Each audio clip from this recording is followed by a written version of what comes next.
the president should spend the money that they've appropriated. Well, if that's what they were saying, George, that'd be okay, but they're doing much more than that. What they want to do is insert language that would effectively tie the hands of the executive branch and the president.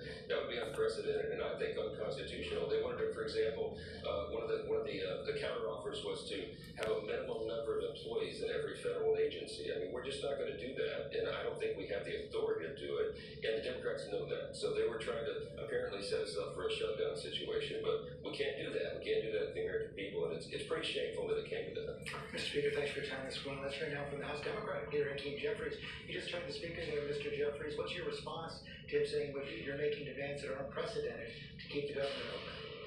We want to make sure that the government remains open and that we can agree upon a spending bill that meets the needs of the American people in terms of their health, their safety, our national security, and their economic well-being. And when Congress appropriates the money, the administration, whether it's a Democratic administration or Republican administration, needs to spend that money consistent with improving the lives of the American people. That's not unreasonable. That's entirely reasonable. Is that a bottom line demand? The Democrats will not vote for a continuing resolution unless they're sure that the president will spend the money that is appropriated? Well, those discussions are ongoing. Rosa DeLauro is the top Democrat on the Appropriations Committee. She continues to sit down in good faith to try and reach an agreement over the next few days, and we certainly hope that that can happen.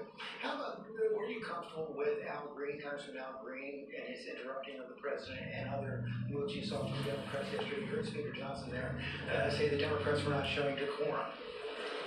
Vast majority of Democrats showed restraint, listened to what the president had to say, and of course we strongly disagree.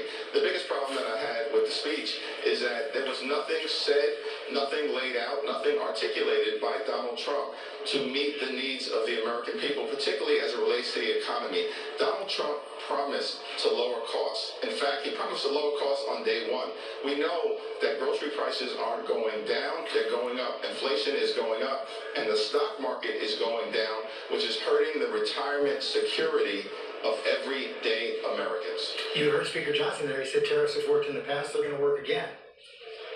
Tariffs against our North American allies and others that are being applied in a ham-handed fashion are going to further erode the economy, and we're seeing the consequences of Trump's inattention, inaction, and now his direct assault on a stable economy by enacting these tariffs.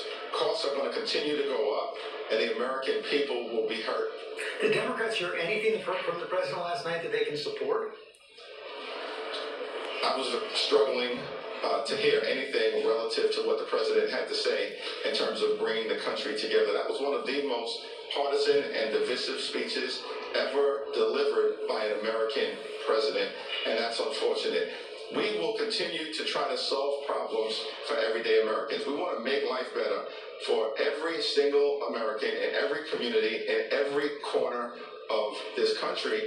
But it's unfortunate that our Republican colleagues seem more determined to pass a massive tax cut for their billionaire donors, while at the same time cutting Medicaid, perhaps in the largest possible fashion ever in this country. You also heard the speaker there say that these protests that many Republicans and some Democrats are seeing in their district to the cuts by Doge and Elon Musk are by paid protesters. Republicans are proposing the largest Medicaid cut in American history, George.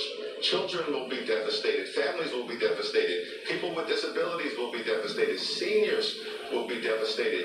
Nursing homes will close and hospitals will shut down. The American people are upset about the effort to take away their health care. These aren't paid protesters. These are concerned citizens. The Republicans can try to run away from their extreme budget. We will not let them hide. Congressman Jefferies, thanks for your time this morning.